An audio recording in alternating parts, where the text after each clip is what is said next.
because you don't have a sandbag doesn't mean that you should get left out. So I'm making this DIY tutorial on how to make a sandbag alternative just with materials that you find in your own home.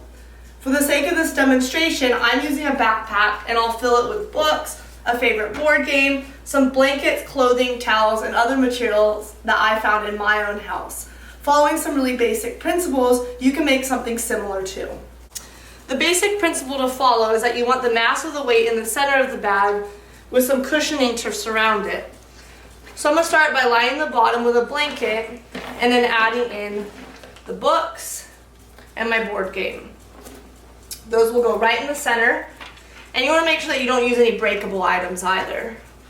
Once I have the weight added in, now I'm going to take my other materials and start to fill in the space that's left. I want to make sure to get all the sides and the top as well.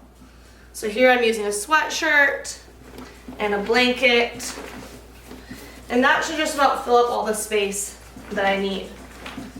Then I'm going to close up my bag, and it's done. Alright guys, so as you saw, this is a really simple process that you can use broadly and creatively, following 3 principles. 1, that you keep mass at the center. 2, that you cushion around those materials. And 3, that you don't use anything breakable or fragile.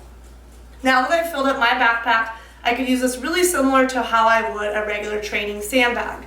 I would caution you, however, that you don't drop these alternatives like you might a normal sandbag. I hope that this tutorial has been helpful for you and gives you more training options from home. Enjoy!